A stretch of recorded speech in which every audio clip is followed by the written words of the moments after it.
Hello everyone, my name is Sander Bergmans and I am a researcher at Guberna, the Belgian Institute for Directors.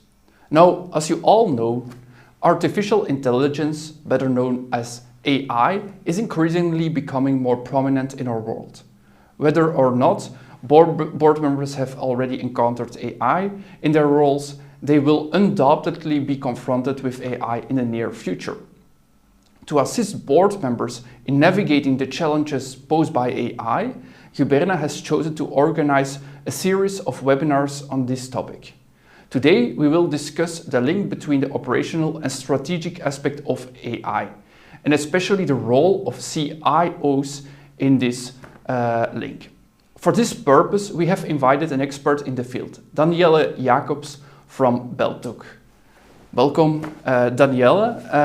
Thank you for being here, and maybe you could introduce yourself and Beltug a little bit. Okay, thank you for having me here. I'm Danielle Jacobs from Beltug, and Beltug is the Association of CIOs and Digital Technology Leaders. So this means the people I'm talking to every day are people responsible for digital in large companies. We have 500 companies as a member, CIOs and people responsible for privacy, security and so on.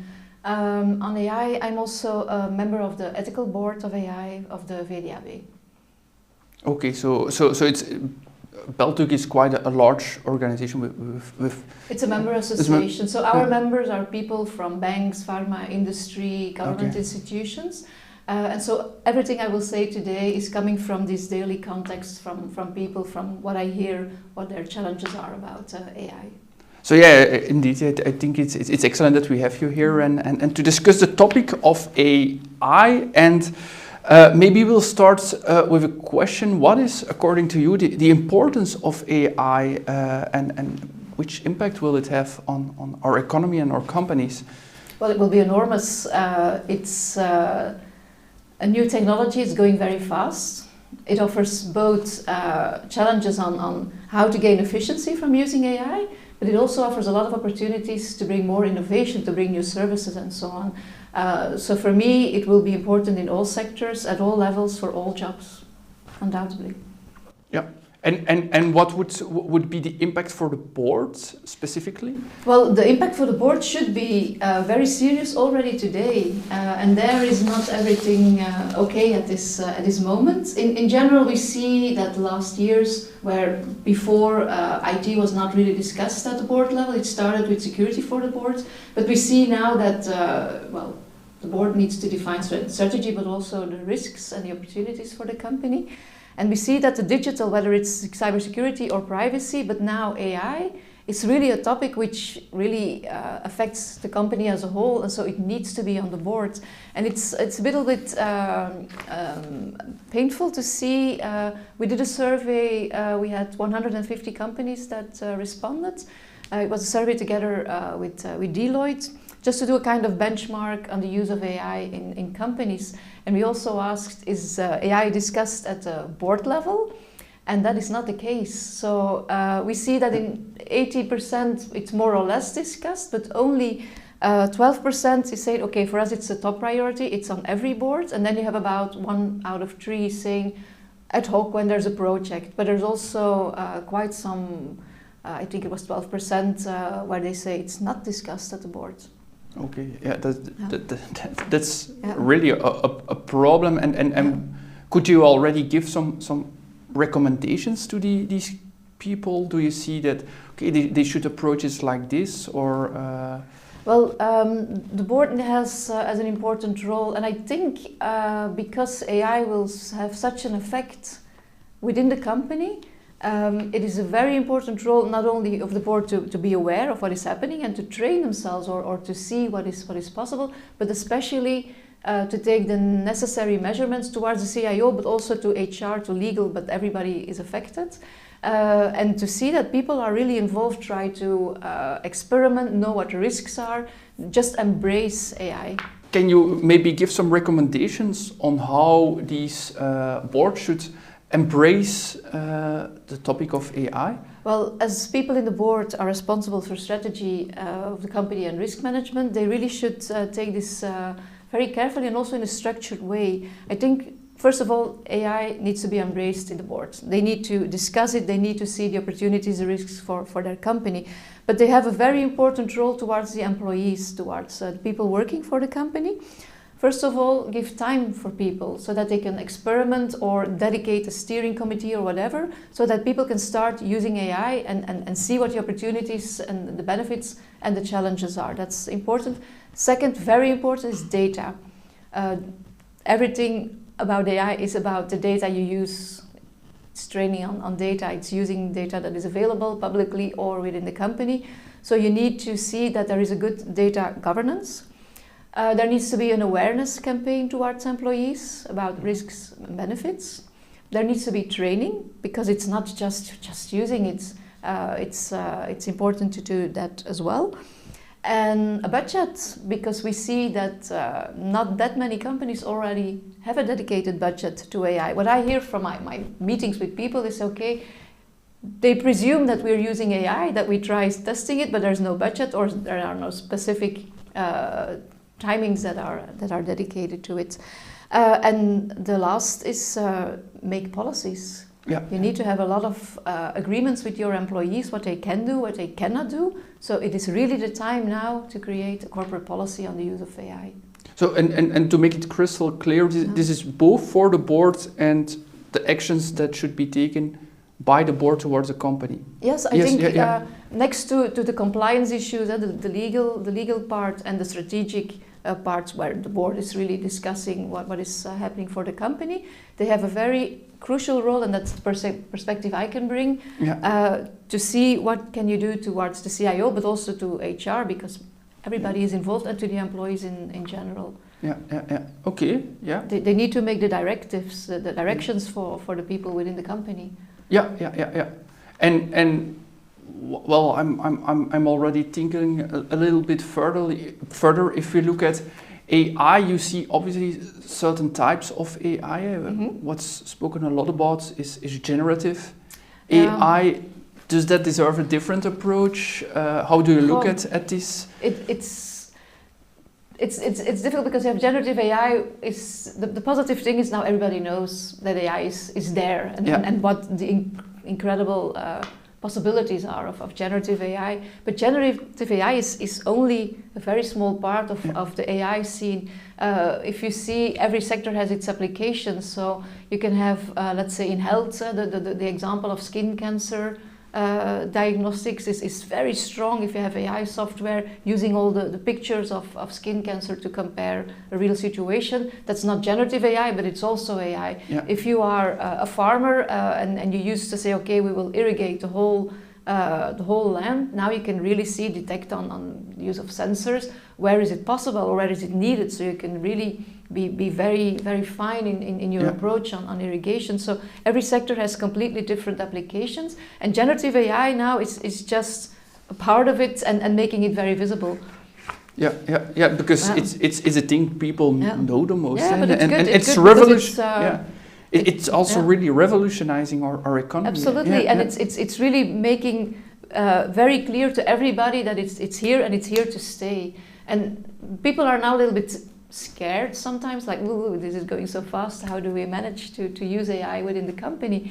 But if you think about, we had a period where there was no internet, when there was no email, when there were no smartphones, and now we're using it every day, and we find it very normal. So it is a serious change which is coming, but we will manage.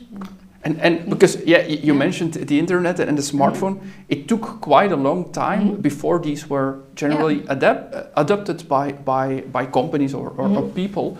What do you think about a generative AI? How fast will this be adopted? It's going very fast, and there is something very different than with the other technologies. It is really going top down. So when we had first, like, let's say email or so, or the first applications on the smartphone, that was for the commercial guys, because they needed to be entitled to call their customers. With generative AI, we see that now it's something everybody knows about, and so we see a very strong pressure coming from the executive committee and from the board on the people needing to do the whole thing, to say, oh, we need to have generative AI. how can we do this in the company? And the difficulty here is because it's going so fast, there are no best practices yet. Yeah. And that is really making a kind of more difficult situation than it Yeah. used to be with smartphones and email, for example.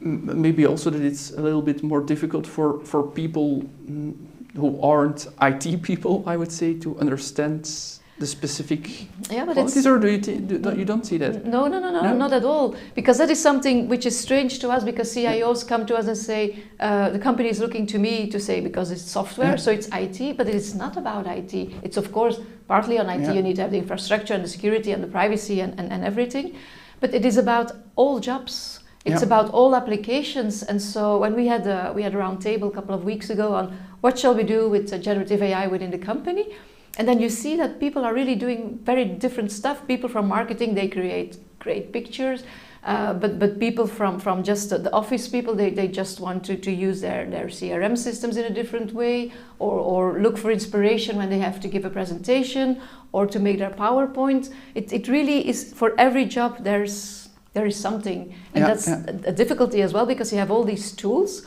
how to choose which are reliable, which are not, because everything is happening at the same time. Yeah, and it's also a little bit dangerous sometimes, the AI, especially with regards to data governance, I suppose. Well, data governance is very, very important. For data, there are several issues. First of all, if you use AI tools, do you want to use data which is publicly available, or do you want to work on the company's data? That's a choice companies make depending on the tool, a very important choice. Yeah. What we see, for example, is if you use data which is publicly available, there will be a lot of bias, because it's historical data, so it's not possible to predict the future, of course. So the biases that are in the data are used in the results as well. If you have company data, then the data set is more limited, so that's another part. But if you use your own data, you are at least sure that you do not breach copyrights. Okay, I just read a study last week from Cyberhaven, and they found that from all the results companies use in using generative AI tools, which are publicly available, that about 12% of the results just had some copyright breaches, which is incredibly, it's really a lot. So on data, the data quality. So if you want to work on your data, the quality is there, but we are all humans. We just put data in different softwares, and we know that the quality of data is not good enough. So that really needs to be an enforcement and a question from the boards to give a lot of attention to it. Data classification. What I hear now quite a lot from real life testimonials is that people say, okay, our access management to the data in the company is not really 100% okay. And then the example which is mentioned quite a lot is like, okay, give me the salary of the CEO. But in quite some companies it works, because the access to the data is not arranged very well. Yeah. It was possible to find that information maybe before as well, but you needed to know where you needed to find it. But now with generative AI, if the access management is not okay, then you have a very, very serious problem. And that is something, okay, the CEO salary, that's maybe an exception. But there is data where people, let's say somebody works in HR, goes working somewhere else, but company does not limit the access to all the salaries, for example. So data access, data classification, what is confidential, what is public, quality of the data, it starts all with the data.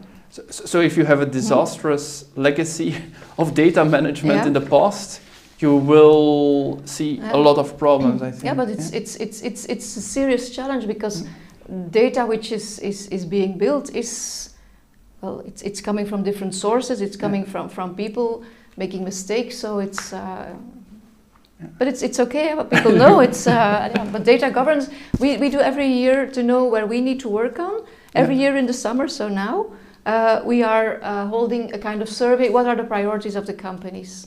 And we see that now in the top priorities, because just before coming here I just had a look at the first results, because it's not final yet, but we see everything about AI and everything about data governance are top priorities, so companies know they have to work on it. And do you think that with regards to the data management would be the most important risk or problem or obstacle faced by No, data it all starts with data, with the quality of the data. But there are other arrangements you need to make with the employees. So we can discuss that when we say which elements should be in a policy, for example. Okay. Yeah. And with regards to the overall obstacles, is it very important, the data issue? Well, we from the same survey we did with Deloitte, we saw that the top 3 challenges is, for example, the data, as I said before, for 52% of the companies, data-related issues are on top. The risk management, the ethical, the bias, the copyright issues is what with the results. Are they okay? Can we use them? That's the second one. And the third one, not surprisingly, is the skills. Companies say, do we have the right skills in-house? Or do we need to retrain people to use generative AI? Or, well, if it's about all employees, it's more about generative AI. And AI in general. And do you see that people in general have the skills in-house, or companies? No, because what we see is when we talk to people that are supposed to work on AI in companies, when we have them around the table, they say, okay, we have our other job, and it's something like, okay, and now you are doing generative AI as well. So we see, no, but it's experimental phase right now. And so we see that companies are taking, you have a lot of chief digital officers right now, you have data teams, so it's starting.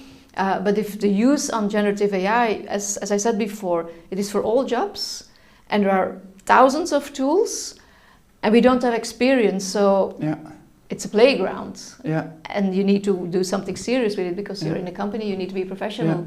So that is a serious challenge, yes. So currently we're in the phase that it's thrown at a man or woman that knows most about IT, probably. But there again, it's not IT, because what we see that is a nice thing to say, that in some companies that are really ahead of the other ones, they hire what they call prompt engineers, and these are people with sometimes even no education, but people, creative thinkers, because if you want to use generative AI, you need to ask the right questions. And it's really, you have now people that are trained to have prompts, but prompts is, so what do you ask the systems? Not just one sentence, but prompts like this, but they get incredible results. And even that you say, okay, and give me the results, I want a comparison of this and this and this, and give the result in columns, and the system all does it. So the limitations are not there.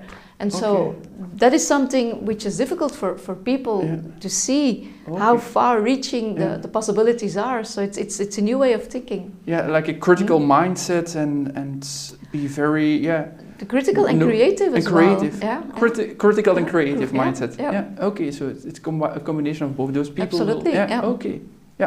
And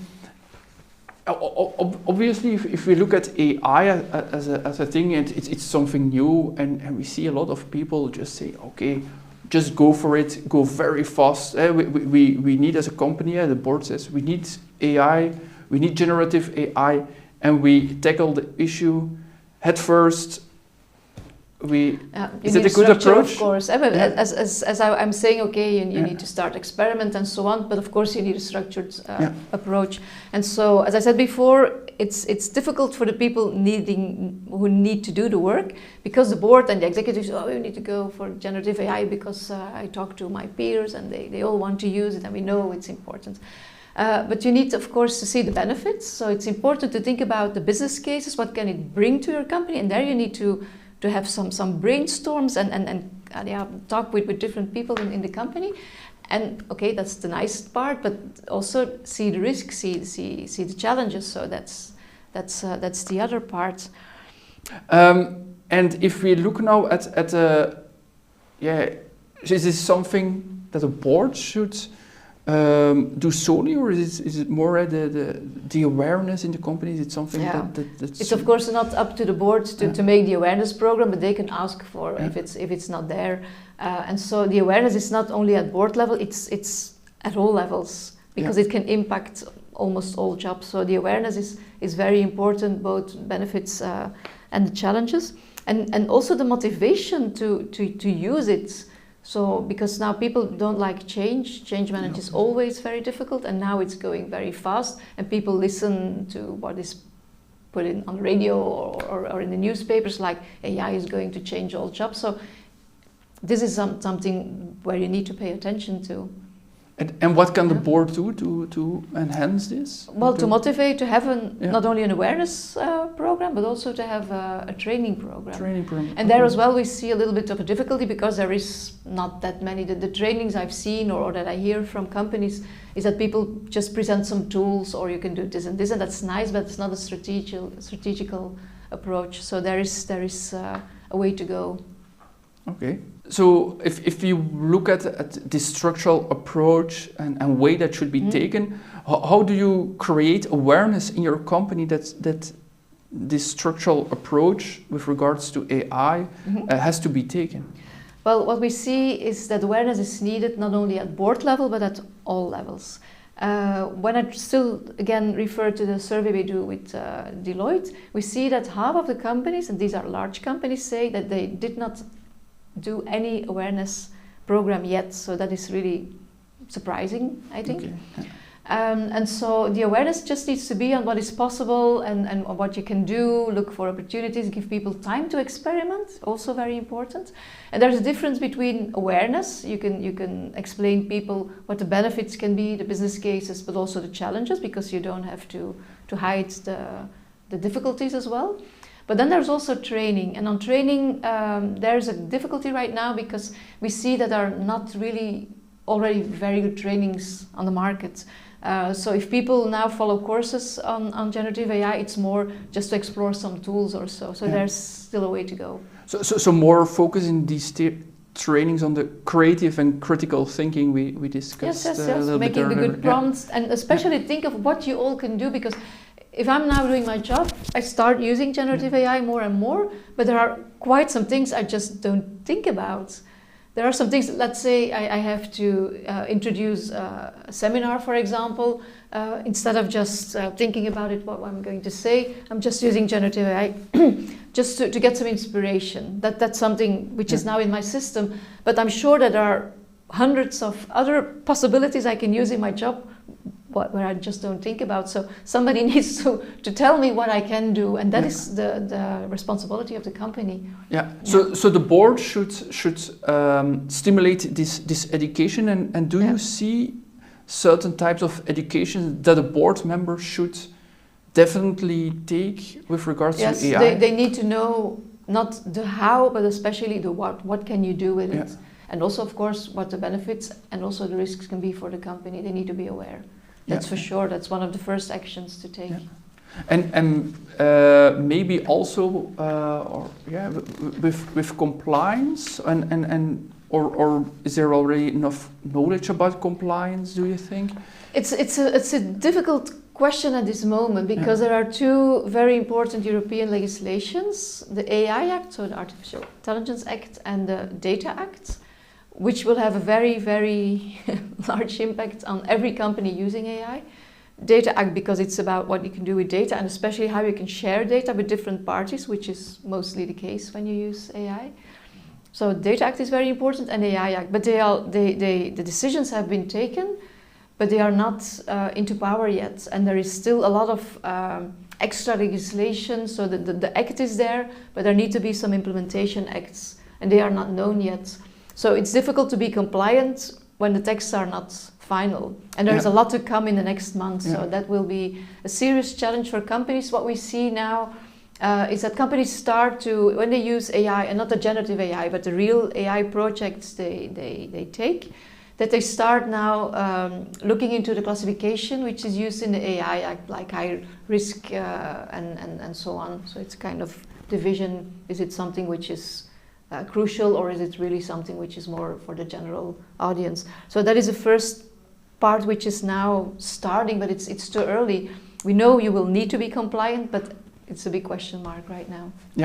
And maybe at that point, just taking decent ethical decisions may help companies, and they will have to, anyways, even after the legislation is finished, they will have to take this into account? How do you look at this? Well, it's two separate worlds, I think. Something is legislation which will help to use AI in an ethical, responsible, transparent way. But there, of course, it's a little bit waiting on what will happen in the next months. But in the meantime, of course, you want to have your decisions if they are based on AI, you want them to be ethical and you want them to be correct. Human oversight is very important. You don't want to have, let's say, an insurance company taking decision that you are not getting your insurance policy because an AI system with maybe a bias in just decided they don't like you. To put it a little bit blunt. But it's you don't have to wait for the final text of the acts to just use AI in a good way. If you just think about transparency, what you can do is if you use AI to say it to your stakeholders, if you use it, for example, a chatbot, which is not a person but really an AI system, just put it on the website, explain it to people. If you use AI system to I don't know what to do, make it clear that AI is used. Don't hide it. So transparency and especially if you have results, don't take it for granted.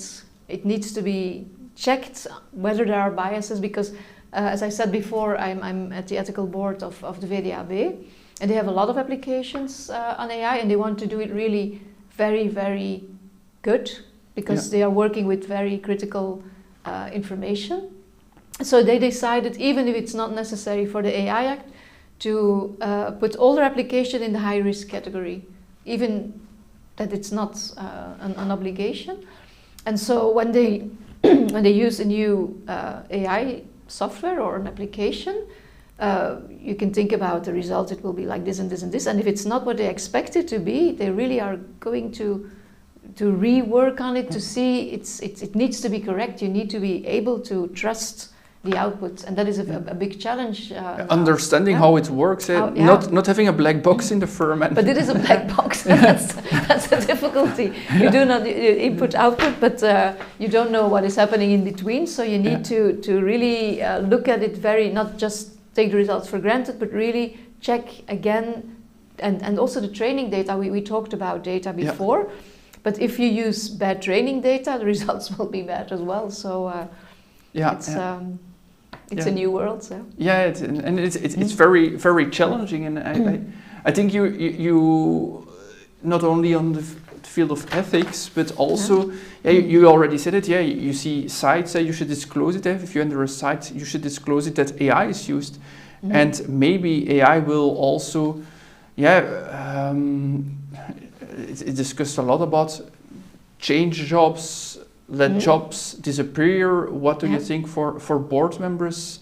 How should they act on this? How should they approach this? Well, there's a lot of fear in companies because people say, okay, maybe this is going to take away my job. But if you go back in time 200 years, if you would have talked to somebody and saying, well, in 200 years, maybe 3 or 4% of the people will work in agriculture, you would say, no way.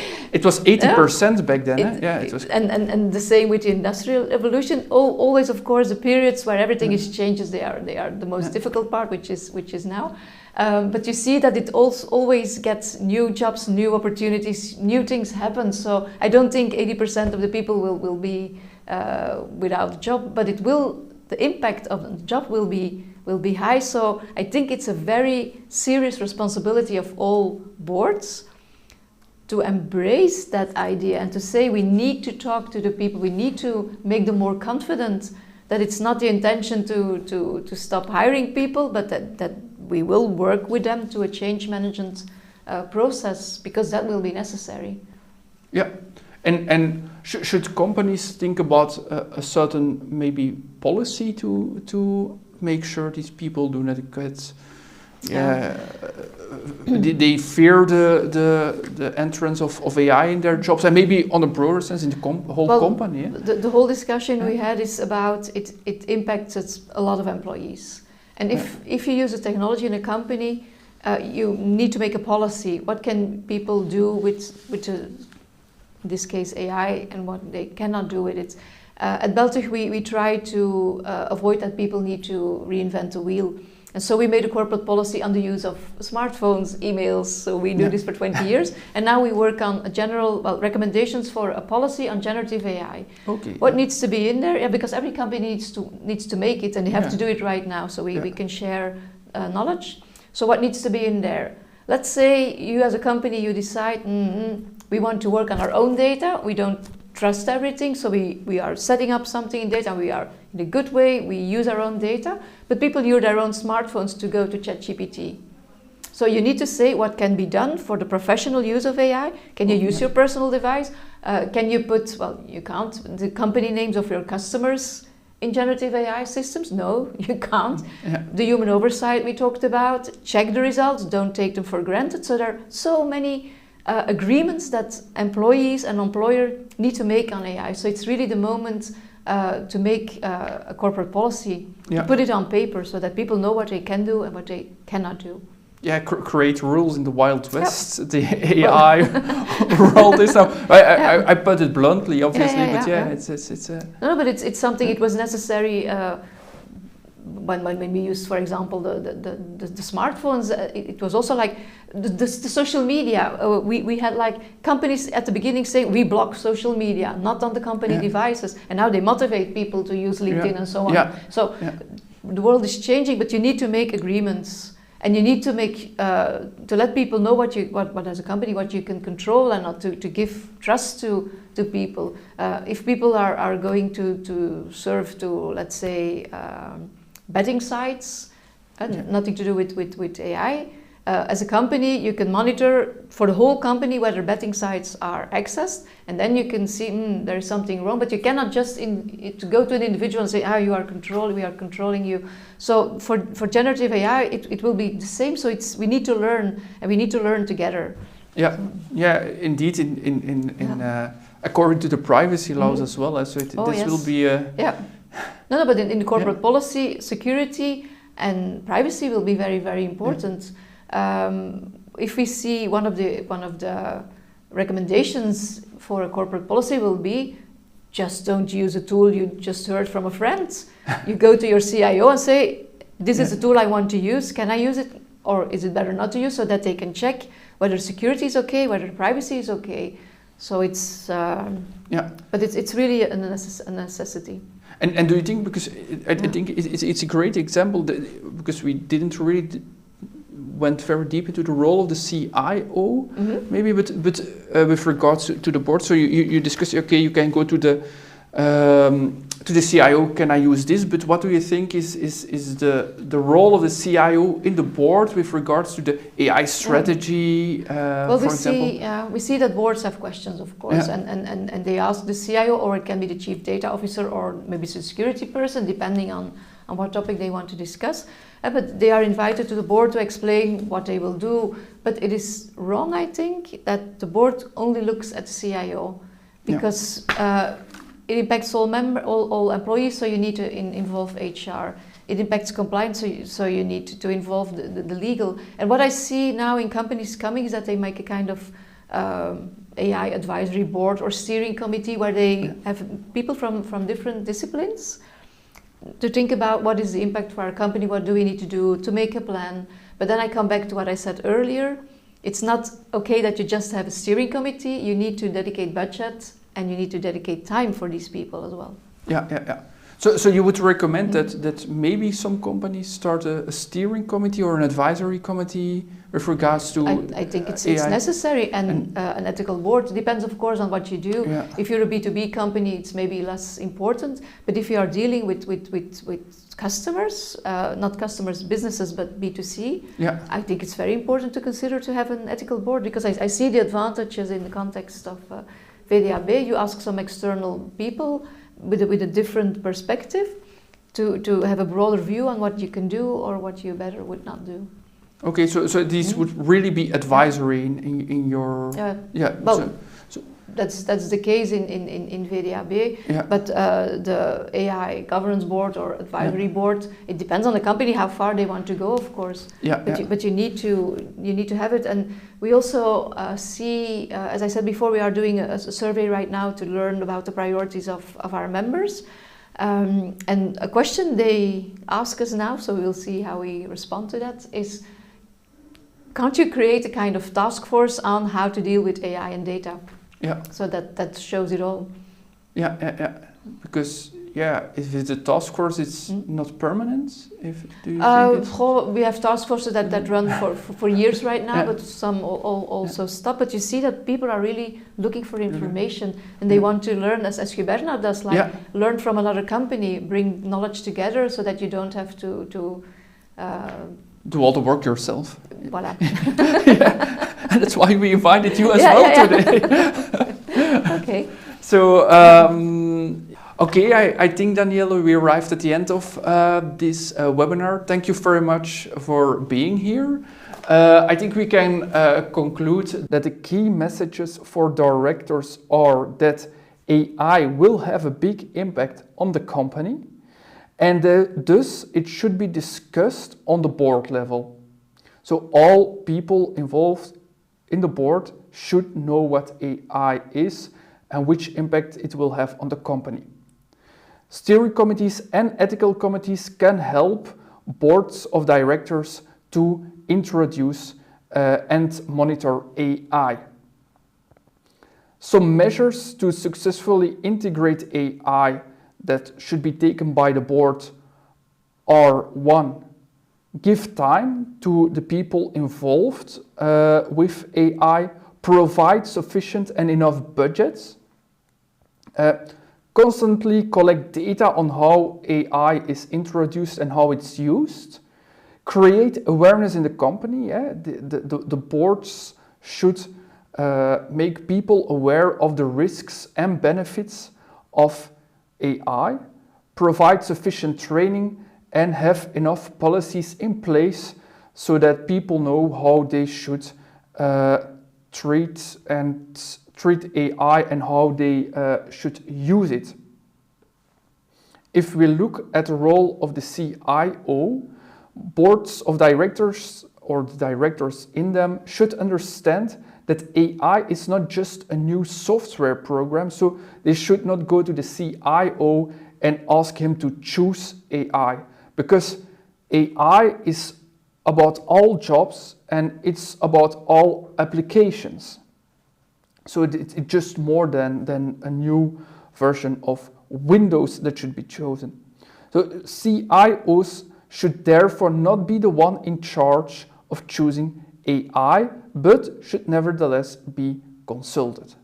I would also like to thank you, the audience, for your attention, and for those keen to delve deeper into this topic, remember to explore our other webinars on the theme of artificial intelligence and stay updated with the regular updates and papers published by Guberna. Thank you all once again.